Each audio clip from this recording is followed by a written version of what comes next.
Welcome into the New Orleans Pelicans Podcast presented by SeatGeek, a podcast dedicated to everything you need to know about the squad. The New Orleans Pelicans Podcast starts right now. Welcome to the Pelicans Podcast presented by SeatGeek. I am Joe Cardosi, joined by the indescribable Mr. Jim Eichenhofer. 2 games under our belts, my friend. We have 2 Summer League games that are in the books. And, hey, I think we can say safely the Pelicans beat the Warriors in Summer League, going to win a championship, right? Oh, I'm not sure if I'd go that far. I love your confidence, but I'm trying. Basically, the Pelicans would need to win their next 2 games and probably by a big margin to qualify for the semifinals. They're allowing the top 4 teams in out of the 30 that are playing there. So, I like your positivity, but I'm not sure if I can go that far. So yeah, I'm just, it's gonna be tough. Facts are tricky things, and I'm just here for enthusiasm. It seems like there's a lot of new things going on in the Summer League. The fan reactions have been decidedly mixed. I like that they're actually trying new things, trying to tinker with format, trying to make people more interested in the Summer League sort of rule changes. The speed of the games has been different, but not everyone seems to be on board, Jim. Yeah, we haven't seen the flopping thing, I don't think, enforced very much. Yeah. I was curious when they brought up this idea and introduced it, that whether you were going to see the referees that are actually on site be able to do that. It's difficult because I feel like most of the time when we do see a play where we watch and say, hey, I think that was a flop, we have to go back and watch the replay.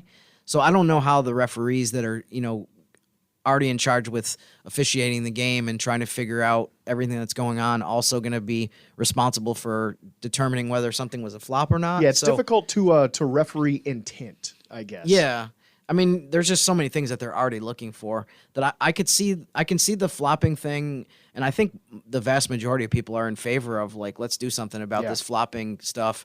But I could see it more of a thing that you look at on replay either after the game or even the next day, where you go back and, teams maybe submit, or someone submits, like, okay, here's a few things that the league needs to look at as far as blatant flopping stuff that happened. But obviously with what they introduced with this rule, it's supposed to be that you get a technical foul in game. It sounds great, but I just wonder in practice how difficult it's going to be for the referees that are the 3 people that are there trying to determine on the spot, like, oh, yeah, that definitely was a flop. Well, how quickly and how often are they going to go to monitors? Is that sort of stuff going to be ready to roll? Can they just go courtside, decide at that moment? I think there's still going to be some wrinkles to be ironed out. And I think people in general, are totally in favor with let's come up with the harshest penalty possible that we can. But, to me, I guess I'll speak for myself, I would love to see technical fouls thrown out left and right for this, but I also realistically understand that maybe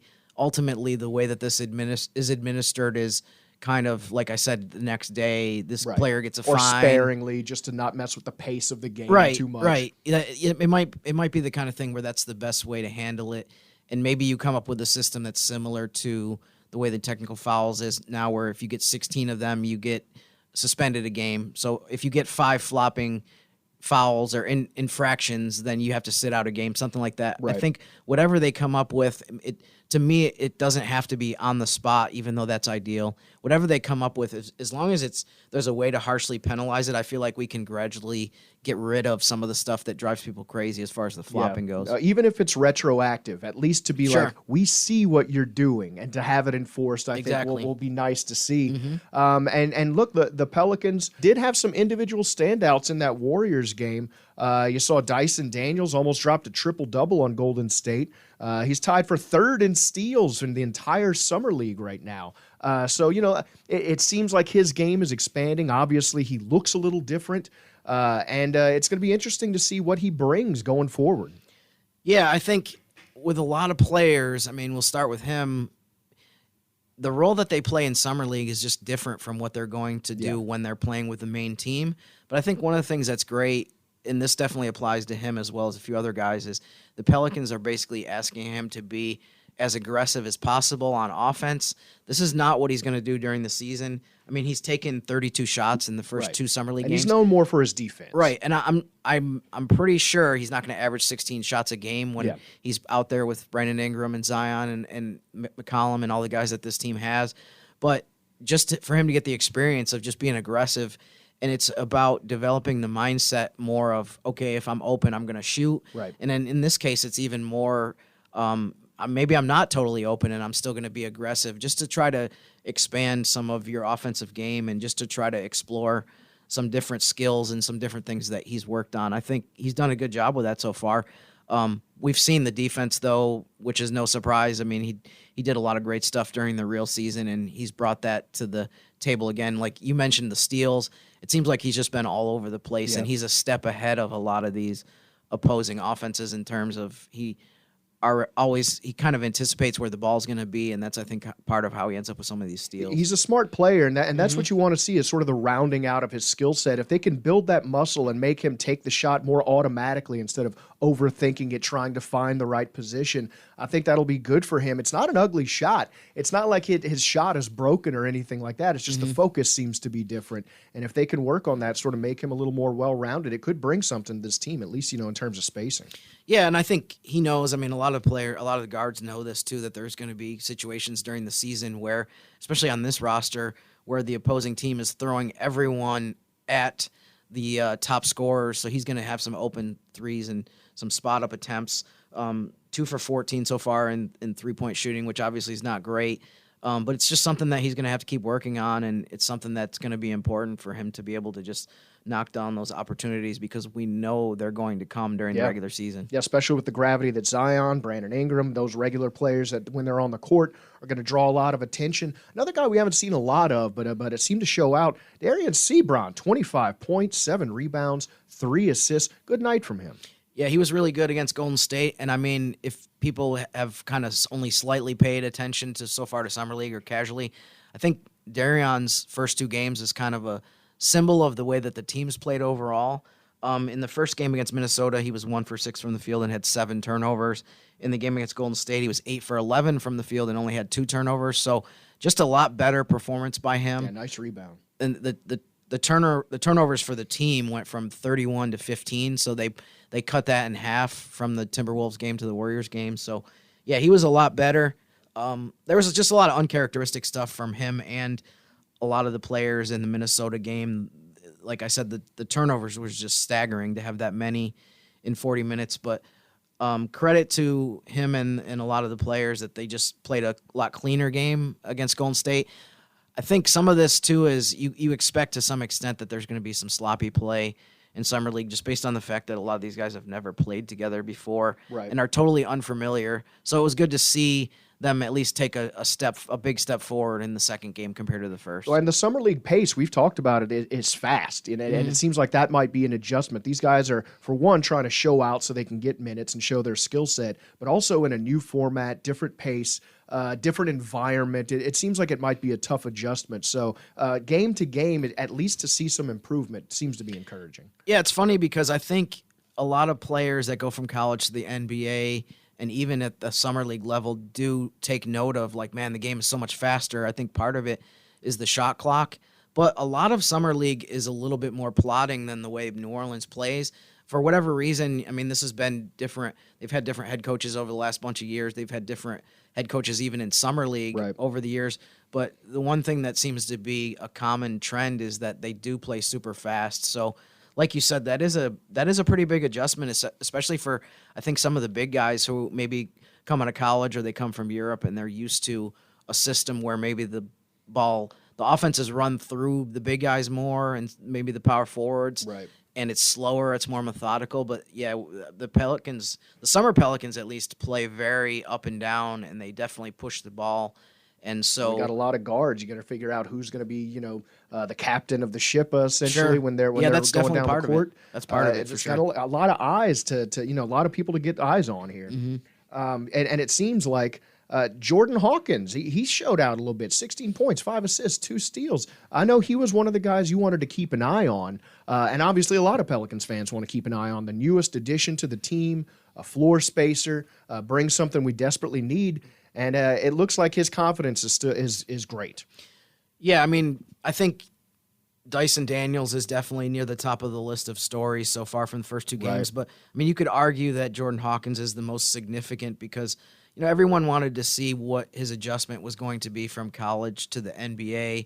And so far, I think there's a lot of good signs in terms of his potential ability to get playing time and make a contribution next season. Despite the fact that he really hasn't shot that well, I mean, especially by his standards, Yeah. He's 4 for 16 through 2 games from 3-point range.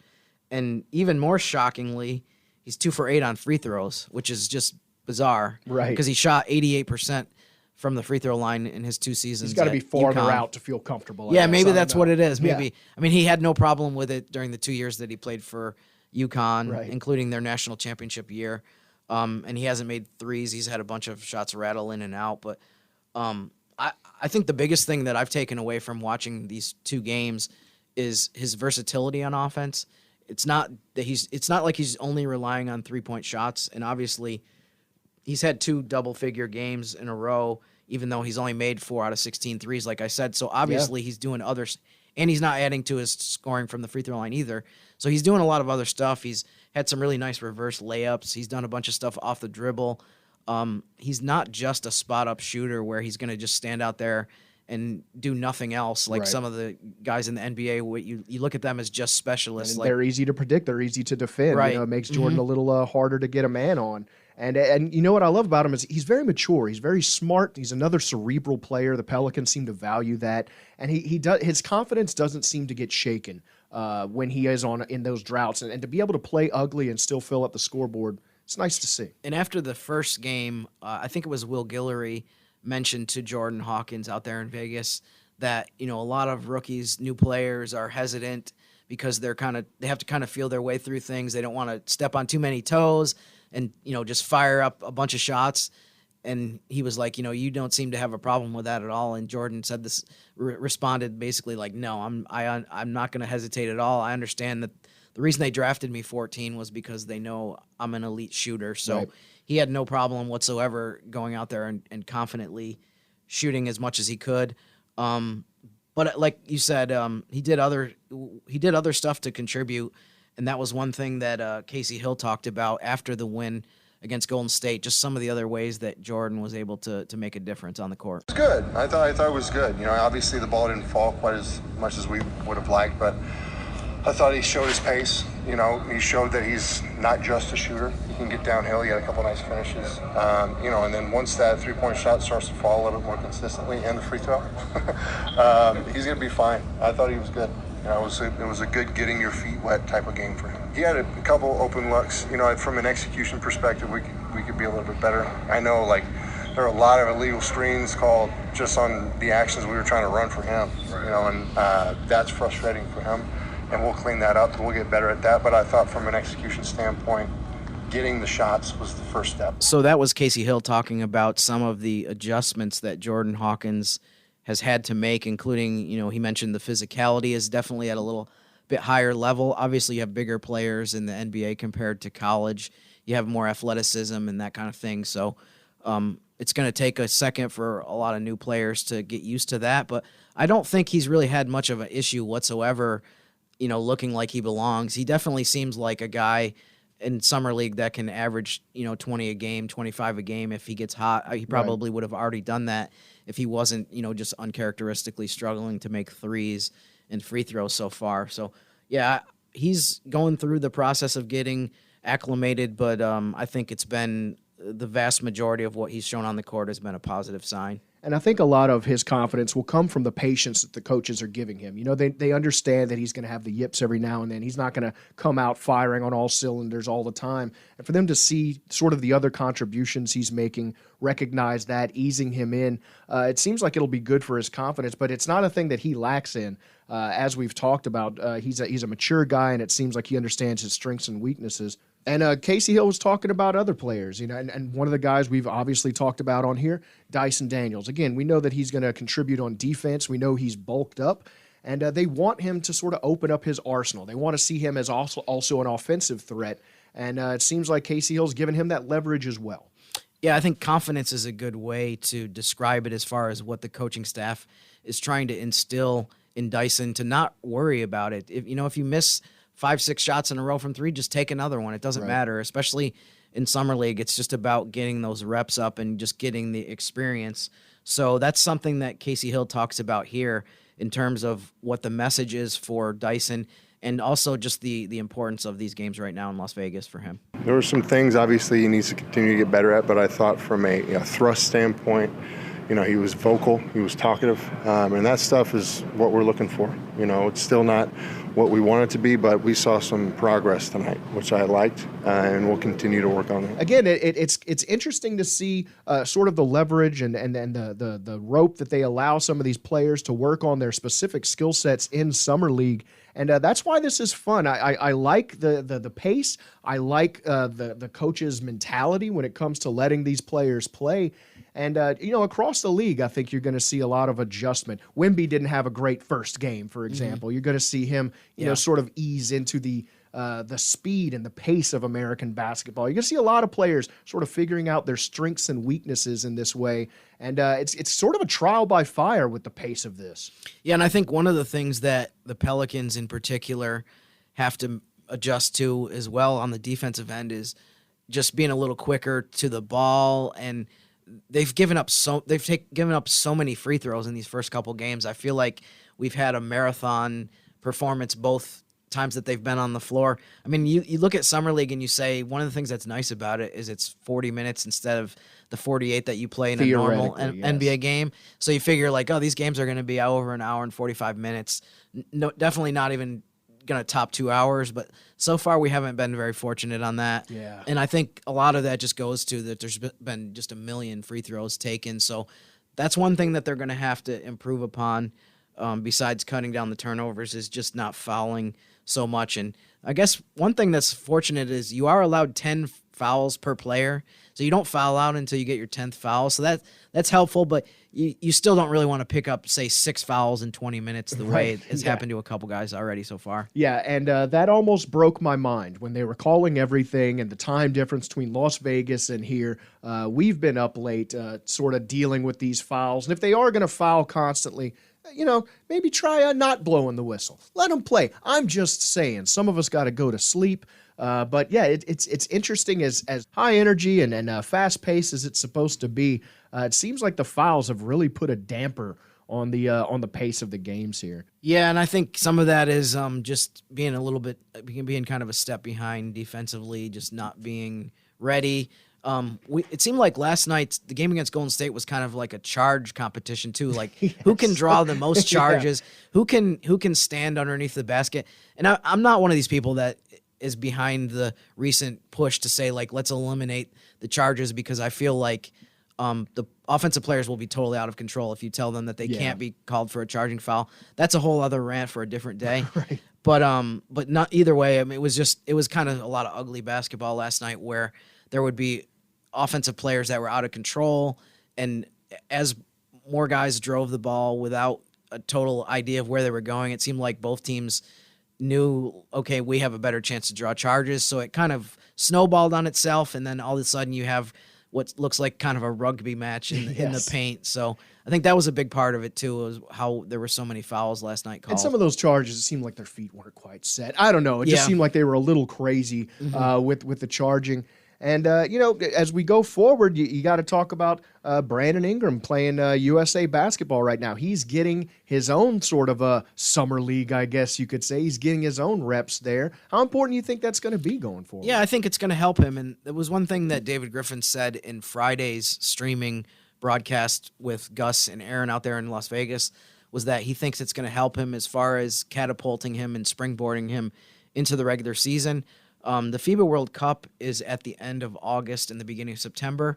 So by the time that's completed, there's really only a few weeks before Pelicans training camp and the NBA gets going. So that was one thing that I thought was interesting that Griff said, was just, this is helpful for Ingram to be in basketball shape and to hit the ground running when we get started for real.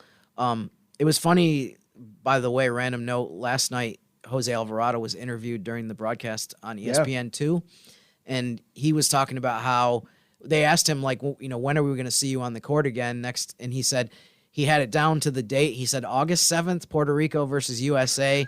I can't wait to go up against Brandon Ingram. Yep. And apparently Brandon Ingram FaceTimed Jose and told him, like, every chance I get, I'm going to go one-on-one against you and take you to the basket. So little height differential there. Yeah, that's probably not the best matchup, the most ideal matchup, but I don't put it past Jose though to be up for the challenge. And he's going to go after him. So August 7th, I guess I wasn't really aware of that until Jose mentioned it yesterday, right. That's a game I guess we should circle on our calendars. It's going to be interesting to see. You got two fearless dudes, Brandon Ingram, not scared of nobody, and Jose Alvarado has proven he ain't scared of nobody either. So that's going to be fun, and I think a little friendly competition between teammates can translate to the court in regular season. Another guy that I think we got to keep an eye on, Cody Zeller. Gonna have some eyes on him. He's a new addition to the team. What are you sort of looking out for from him? Yeah, the Pelicans have not made a bunch of moves the way some of the teams across the league have, where they've had to kind of shuffle their roster. Pricey to make those moves. Right. Phoenix is an example of a team that's added about 6 or 7 guys, but almost all of them are on minimum contracts other than Bradley Beal. For Cody Zeller, I think he just provides more depth at center. He's a big-time experienced in the NBA. He played in the NBA Finals in spurts for Miami this year against Denver, scored a couple baskets in the one game that they did win, Game 2 against the Nuggets, and matched up against Nikola Jokic and did pretty decently in that matchup. It's a hard assignment. But it'll be he and Larry Nance Jr. will be the only 2 Pelicans that have played in the NBA Finals so far during their careers. So, I mean, hopefully sometime in the next couple of years we'll be able to add that to that list across the roster. Right. But for now, I think he's a guy that was available in free agency that they can bring in, and he can be maybe the third center behind Jonas Valanciunas and Larry Nance, and just be somebody that they can rely on in spots to be able to contribute. And he's a really good screen setter. He's a good rebounder. Scores a little bit. That's not really his forte at this point in his career. Work, though. That's what. But you yeah, want. exactly. He's a role player that you can trust and to be available. I mean, kind of like not at all the kind of same type of player, but maybe something similar to what Billy Hernangomez did, as far as in a pinch you need this guy to play, and you can be sure that he's going to be productive and that he's not going to have an issue with. The skill set. Right, he hasn't played in a couple weeks or whatever, but he can come in and he's going to do well. And that's something that Griff always seems to value is, in terms of drafting, in terms of the players he acquires, is a winning mindset. But it seems like, having players that have an identifiable role that helps the other players on your team, someone's got to pick up some of those nasty minutes, someone physical on the floor. And that's sort of something we've missed a little bit at the center position sometimes, is physicality and being dependable game in, game out. Hopefully that can add to the rotation a little bit.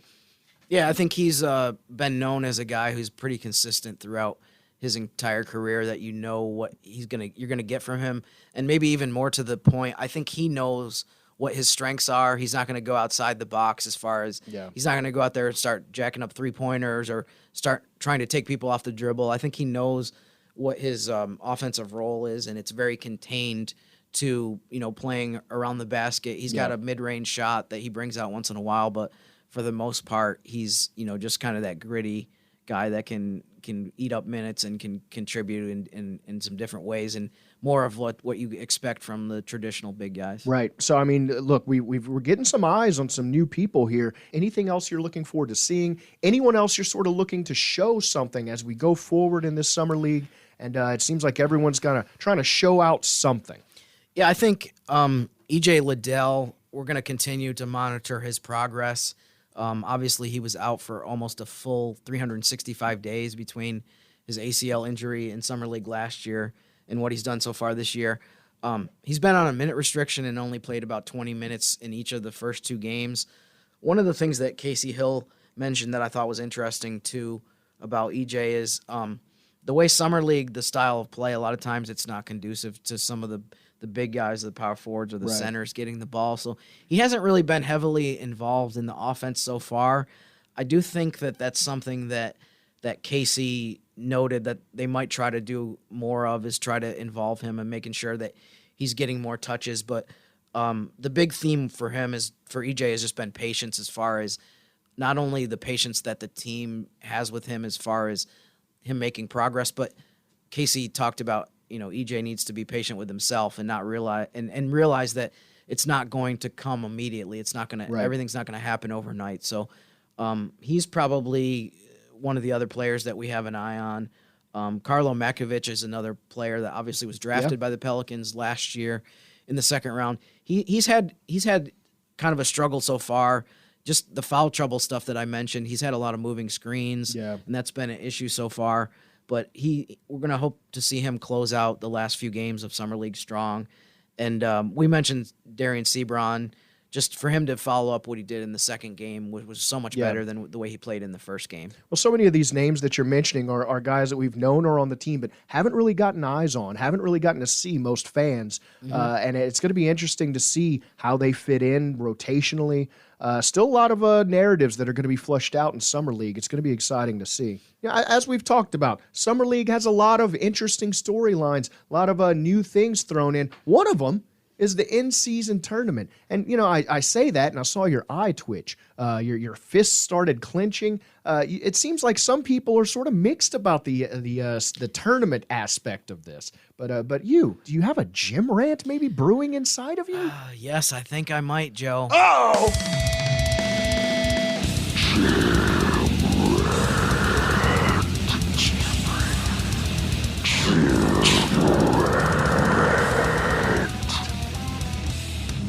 Jim Rant. All right, so gird your loins, people. Jim he has stood up, he has cracked his back and his knuckles. Well, Joe, I guess I'll start with, I'm a little confused because I feel like we've spent the last few years as a basketball community and a basketball discussion world talking about how the regular season is so long and it gets mundane and nobody talks about people always say that people don't really, the casual fan doesn't focus on the NBA until Christmas. A lot of people don't watch basketball until then because they're preoccupied with football. So I'm confused by is, so the NBA comes up with, they've been spending, I'm sure, the last few years trying to think of ideas to change that, to work on that narrative. They come up with it, and a lot of people immediately are just like, this is useless. What's the point? And the NBA even created a giant hologram of a basketball that makes people weep in terror, and it's still boring somehow for some people. I don't know what else you have to do, Jim. Yeah, and so I guess I don't understand part of the reaction to the in-season tournament. I get the notion that, this isn't going to maybe change everyone's lives, and maybe it's not immediately going to be the greatest thing that's ever been conceived. But I don't think that was the point of it in the first place. Incentivizing competition, I think, is a part of it. They want to give people a reason to show out in Summer League beyond just trying to find a place on the roster. And I guess I was talking about this with someone the other day. If you think back to the play-in tournament, and I'll preface this by saying that I'm not comparing the play-in tournament concept at all to the in-season tournament. I understand the point of the play-in tournament is valuable to a large degree because it matters a ton. I mean, for a lot of teams, the Pelicans, this is 2 years in a row where your season was on the line. If you lose, you're knocked out, which happened against OKC this year. Year before, they won 2 games, made the playoffs.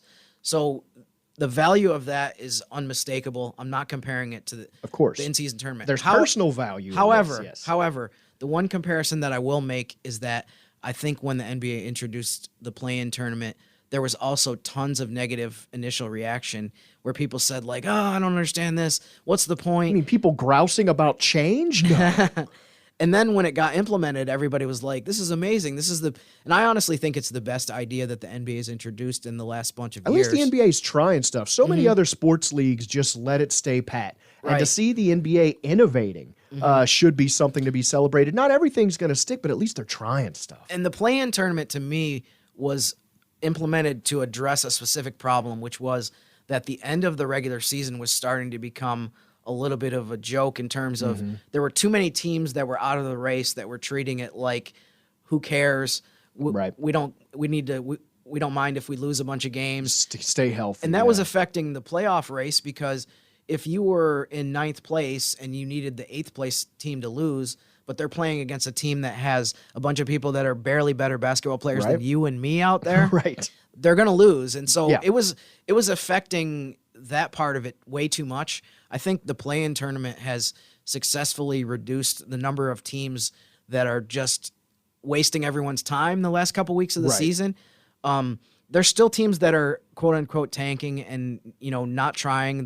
But I think A, the number of teams is way less. Right. And B, the length of the end of the season where this is happening has been greatly reduced. Yeah. We did see Dallas get fined for this, but if you think about it, it was the last 2 games of the season. That's a big difference than a team saying punting on the last 15 or 20 Yeah, you got to be games. pretty sorry, in a pretty sorry state to just punt that deep into the season at this point. You've really got to have something wrong structurally. You have to be so far behind 10th place that you have no chance. Yeah. So I say all of that to say that the issue that they're trying to address with the in-season tournament is how do we get people to pay more attention to November and December. Right. It's not a coincidence that they set up the in-season tournament for the first 2 months of the season and not for, you could say like, what, shouldn't the in-season tournament be in March when everyone has like more games under their belt and everyone's maybe more peaking, and it makes sense in terms of that's a point of the season where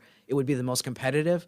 But no, it's because it's in November and December because you want to try to gain attention for that part of the regular season. Yeah. We know in New Orleans, as well as anyone in a city, there aren't that many cities across the NBA where there's only 2 professional sports teams and the other one is an NFL team. Right. We know that people focus a lot on football, of course, in that part of the calendar.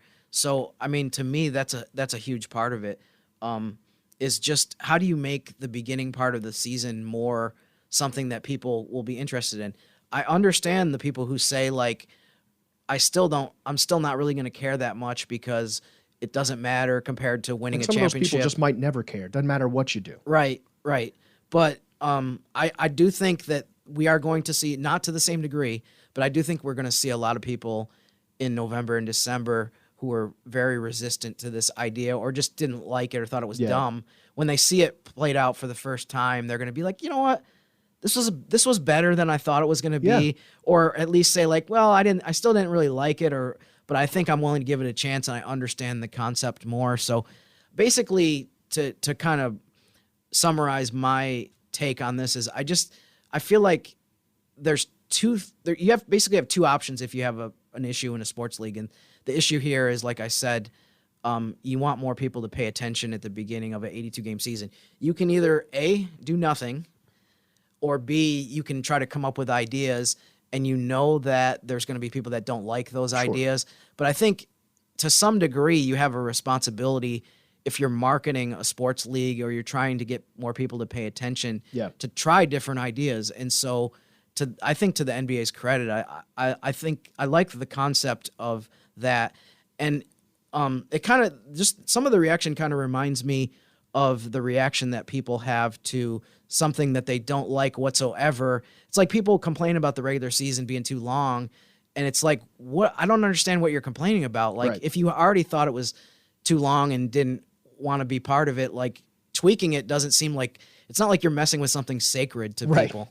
Yeah, I mean, try something or do nothing seems like an easy thing to choose. If it's just do nothing and you're always going to hate it, well, okay, then you'd complain then too. Now they're trying something, innovating, and you're just going to complain anyway. Maybe you're just going to complain no matter what. And I think my last point too is I think some of the back and forth that I've had with people the last few days, whether it's on Twitter or wherever else, not that you don't want to be a bee in Jim's bonnet. Nothing's risen to the level of like, hatred or animosity, nothing like that. But I mean, and just people making points back and forth. I think part of it too, what the discrepancy is I feel like we have to understand what's a reasonable expectation for this. Yeah. And to use one sports analogy that I thought of is I feel like I'm disagreeing with people who expect the in-season tournament to be like the ace pitcher, where I'm expecting it to be like the 5th starter. Like, you had a rain out. Okay, now you need another guy to fill in your rotation. Right. And that's what it is. It's a way to kind of augment what you already have. It's not strengthen your depth, basically. Right. It's not instead of finding a new star. It's not going to revolutionize the regular season, especially not right away. and maybe not ever, but I think that's part of it. Is I feel like there's a big gap between what some people think it's supposed to be, or maybe what it's supposed to achieve, and what I think it is. I don't see it as like, and I don't think the NBA does either. If you listen to Adam Silver or anyone else speak about this, they don't think it's going to be this huge game-changing thing, but it's just a little wrinkle, a little sprinkle of competitiveness, like you say, something to make. I don't think there's been many times in the years I've been here or you've been here where a Tuesday game in November was something that you remember years later. So again, I don't think we're tampering with something that's just beloved, sacred, and something that can't be messed with. So the fact that they're putting these games on Tuesdays and Fridays in November and then I think early December, why not? Yeah, I think some people are just expecting some strange panacea to everything they don't like about basketball. It's never going to happen.